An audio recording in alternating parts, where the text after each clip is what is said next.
Good morning, students. Good morning, everyone. Class 10th. Today we will start our 10th chapter, and the chapter name is The Sermon at Banaras. Sermon means pravachan, उपदेश. Our chapter is Banaras में उपदेश. Clear? Okay, let's start the chapter. The story is Gautam Buddha 563 BC to 483 BC. BC means होता है before Christ, means Isa Masih के जन्म से पूर्व का समय. तो ये गौतम बुद्धा के जीवन काल का जो समय था वो बताया हुआ है 563 BC to 483 BC. Okay. Gautam Buddha began life as a prince named Siddhartha Gautam in northern India. उत्तरी भारत में गौतम बुद्ध ने अपना जीवन जो है एक राजकुमार की तरह स्टार्ट किया, राजकुमार के रूप में शुरू किया, और जिसका नाम था सिद्धार्थ गौतम.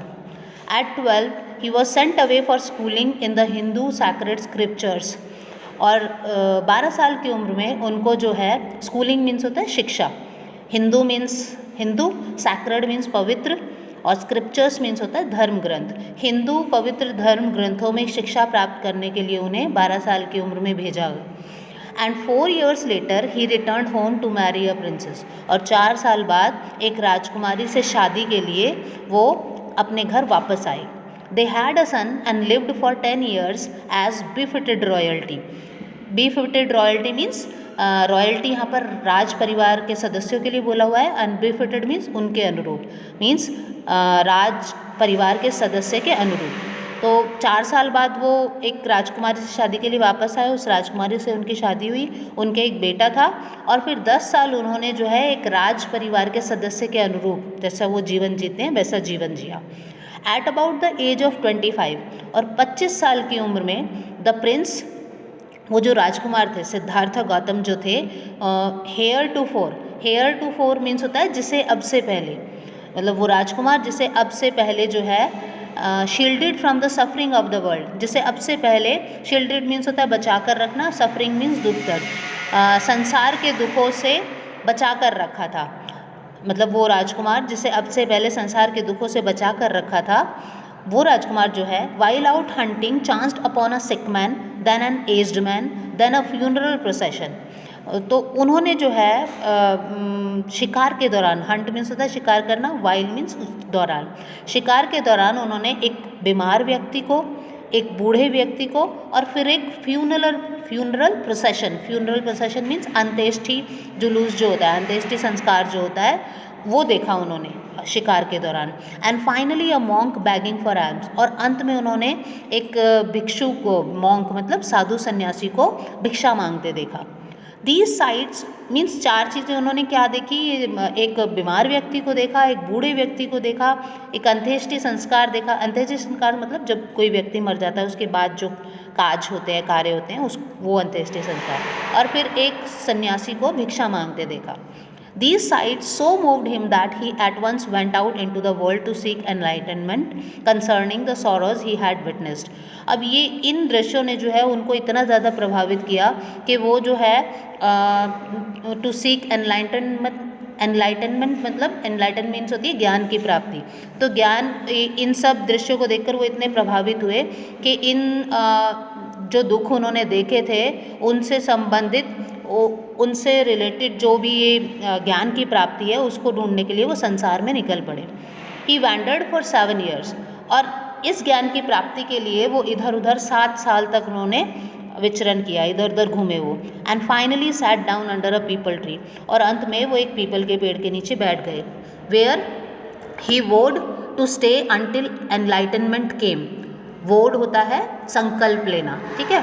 जहाँ पर वो पीपल के पेड़ के नीचे बैठ गए और जहाँ पर उन्होंने संकल्प लिया कि ज्ञान की प्राप्ति के लिए, जब तक ज्ञान की प्राप्ति नहीं हो जाती तब तक वो वहाँ रहेंगे उस पीपल के पेड़ के नीचे.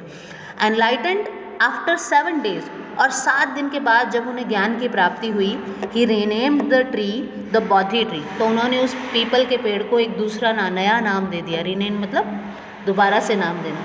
उन्होंने उस पीपल के पेड़ को नया नाम दिया और वो नाम था Bodhi tree. Bodhi tree means tree of wisdom, बुद्धिमानी का पेड़, ठीक है.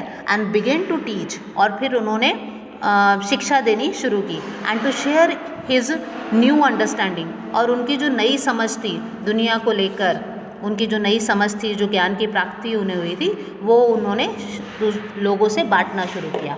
Eight that point he became known as the Buddha, और उस समय उनको जो है वो बुद्धा के नाम से जाने गए। और बुद्धा मीन्स क्या होता है? द अवेकन्ड और एनलाइटेंड, अवेकन्ड और एनलाइटेंड जो ज्ञानी हो गया है, जिसको ज्ञान की प्राप्ति हो गई है।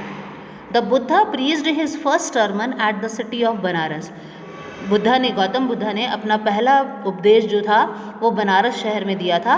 Most holy of the dipping places on the river Ganga, river Ganga पे डुबकी लेने वाले सबसे ज़्यादा पवित्र स्थानों में, सबसे पवित्र स्थानों में से एक है Banaras.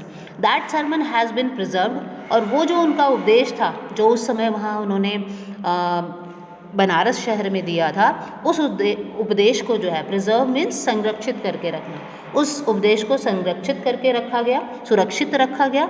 And is given here, और वो जो उनका उपदेश था वो आपके चैप्टर में यहाँ पर दिया जा रहा है। वो जो उपदेश गौतम बुद्धा ने दिया था वो आपको अब इस चैप्टर में आगे बताया जा रहा है कि वो उपदेश क्या था।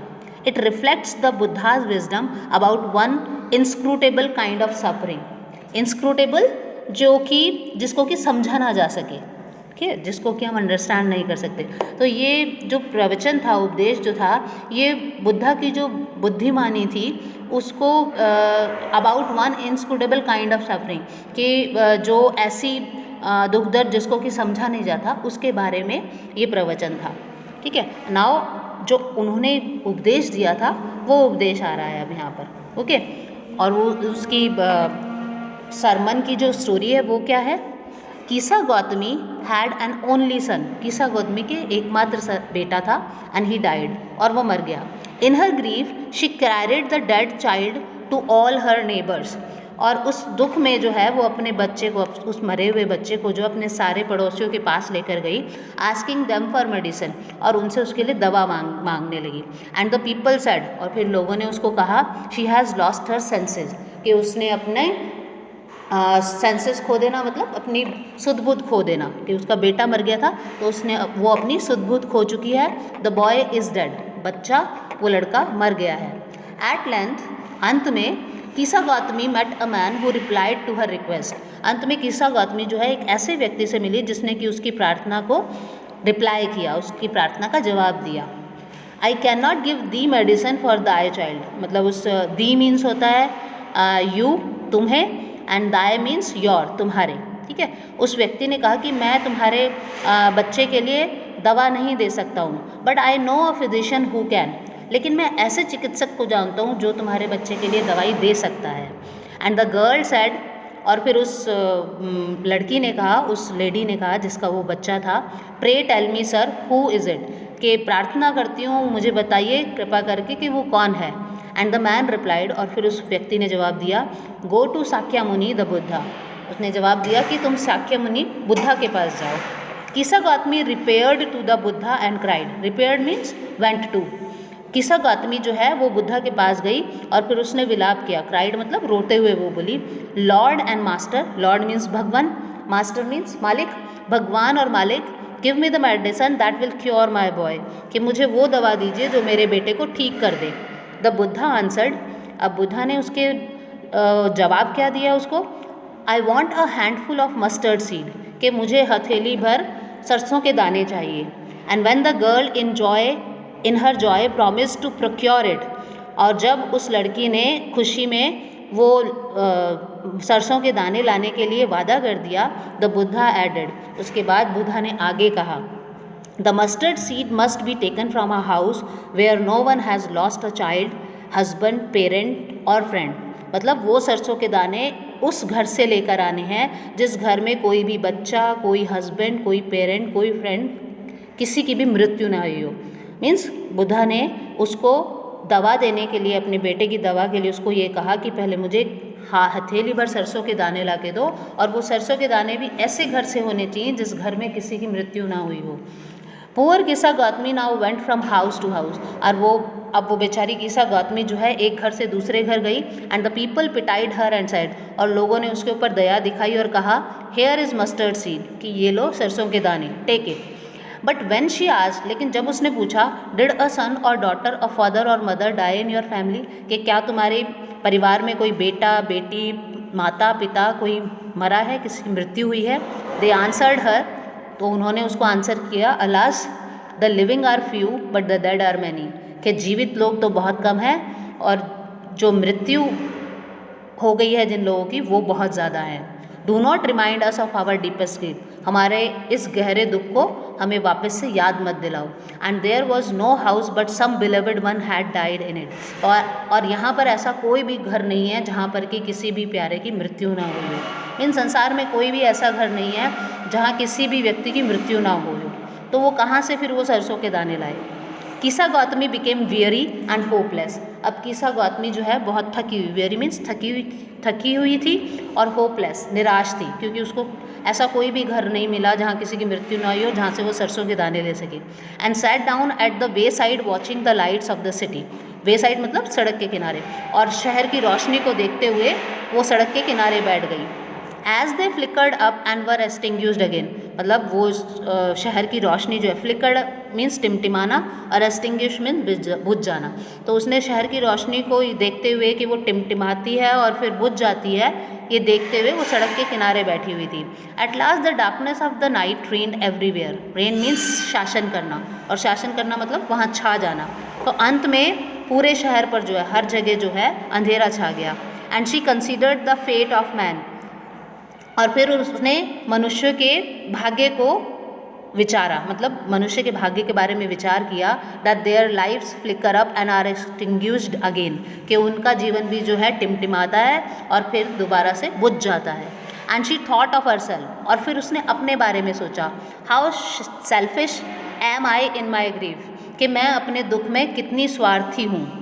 Death is common to all, मृत्यु सबके लिए कॉमन है, समान है। Yet in this valley of desolation, कि इस दुख के जगह में, वैली ऑफ डेसोलेशन, डेसोलेशन दुख, वैली मतलब स्थान के लिए बोला हुआ है, कि इस दुख के स्थान में there is a path that leads him to immortality who has surrendered all selfishness, कि इस दुख के संसार में, इस दुख की जगह में एक ऐसा पाथ है, एक ऐसा रास्ता है जो हमें अमरत्व की तरफ ले जाता है, और उन लोगों को ले जाता है जिन्होंने कि अपने सारे स्वार्थों को त्याग दिया है। मतलब जो इंसान अपने सारे स्वार्थों को त्याग चुका है, त्याग देता है, उसको एक ऐसा रास्ता मिलता है जो कि अमरत्व की तरफ ले जाता है, अमरत्व, अमर होने की तरफ ले जाता है। द बुद्धा सेड, अब बुद्धा ने कहा, the life of mortals in this world, कि नश्वर लोगों का जो जीवन है इन संसार में, नश्वर लोगों का जो जीवन है in this world is troubled and brief, मतलब वो परेशानी से भरा हुआ है, ट्रबल्ड मीन्स परेशानी से भरा हुआ, एंड ब्रीफ मीन्स शॉर्ट, बहुत छोटा है, एंड कंबाइंड विद पेन, और दुखों से भरा हुआ है, दुखों के साथ है।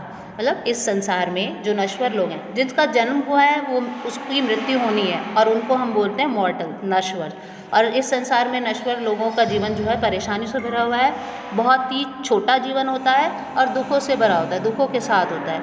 For there is not any means by which those that have been born can avoid dying, क्योंकि यहाँ पर ऐसे कोई भी साधन नहीं है जिससे कि कोई भी व्यक्ति जिसने जन्म लिया है वो अपनी मृत्यु से बच सके। After reaching old age there is death, वृद्धावस्था में पहुँचने पर मृत्यु होती ही होती है। Of such a nature are living beings, और यही जो होती है लिविंग बींग मतलब मनुष्यों की प्रकृति होती है, नेचर होता है उनका। As ripe fruits are early in danger of falling, जैसा कि पके हुए फल जो होते हैं वो जल्दी ही गिरने के खतरे में होते हैं, क्योंकि पका हुआ फल बहुत जल्दी गिरता है। So mortals when born are always in danger of death, और इसी प्रकार से नश्वर लोग जिनका कि जन्म हुआ है वो हमेशा ही मृत्यु के खतरे में होते हैं, मतलब जिसने जन्म लिया है उसकी मृत्यु होनी ही है। As all earthen vessels made by the potter end in being broken, क्यों जैसे कि सारे मिट्टी के बर्तन जो कि कुम्हार द्वारा बनाए गए होते हैं, तो उनका अंत जो है टूटने से ही होता है, वो अंत में टूटते हैं। So is the life of mortal, और इसी प्रकार नश्वर लोगों का जीवन होता है। Both young and adult, both those who are fools and those who are wise, मतलब दोनों ही, युवा या छोटे या युवा बच्चे जो होते हैं वो, both who are those who are fools and those who are wise, जो मूर्ख हैं या जो बुद्धिमान हैं, all fall into the power of death, सारे ही जो हैं मृत्यु के जाल में फंसते हैं।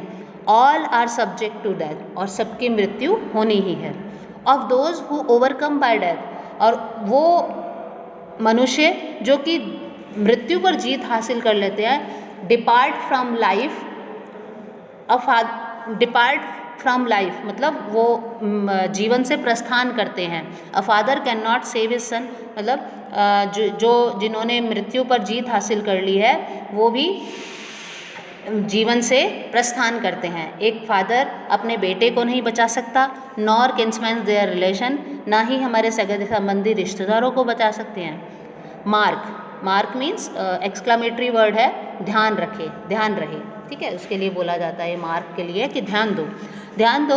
While relatives are looking on and lamenting deeply, के रिश्तेदार जो हैं वो आपको देख रहे हैं और बहुत विलाप कर रहे हैं। लिमेंट मीन्स होता है विलाप करना।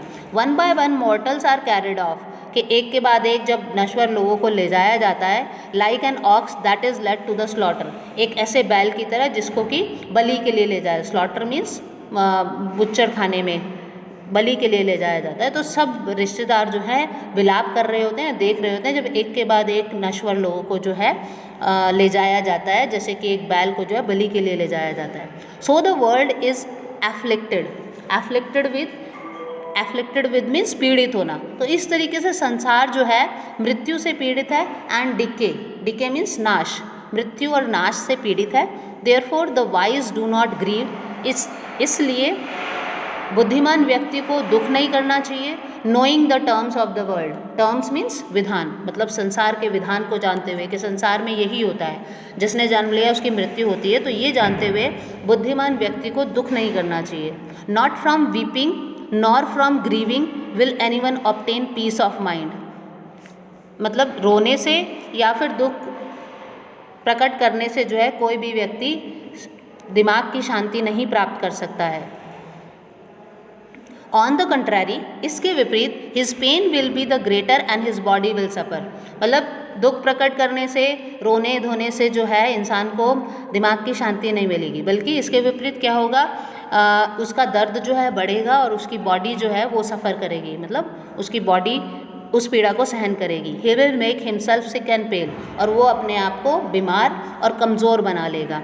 Yet the dead are not saved by his lamentation, क्योंकि उसके दर्द से, उसके रोने धोने से जो है, विलाप करने से जो है मृत्यु से नहीं बचा जा सकता है। He who seeks peace should draw out the arrow of lamentation and complaints and grieve, वह व्यक्ति जो कि शांति को ढूंढता है, शांति की तलाश में है, उसको जो है ये जो लेमेंटेशन के, विलाप के, कंप्लेंट, शिकायत के और दुख के जो ये तीर हैं, इसको निकाल के बाहर फेंकना होगा। ही who has drawn out the arrow, वो व्यक्ति जिसने कि इन तीरों को बाहर निकाल दिया है। एंड हैज़ बिकम कंपोज्ड, और जो कि शांत हो गया। कंपोज मीन शांत हो जाना, मतलब जिसने इन तीरों को, विलाप के, शिकायत के और दुख के तीरों को बाहर निकाल दिया है और जो कि शांत हो गया है, will obtain peace of mind, वही व्यक्ति जो है दिमाग की शांति को प्राप्त करेगा। He who has overcome all sorrow will become free from sorrow, वह व्यक्ति जिसने कि सारे दुख दर्द पर विजय प्राप्त कर ली है, वही व्यक्ति जो है दुखों से आज़ाद होगा। एंड बी ब्लेस्ड, और वही व्यक्ति धन्य होगा। Be blessed, will be blessed मतलब धन्य होगा। Okay, clear? Now chapter is finish. I hope the chapter is clear to all.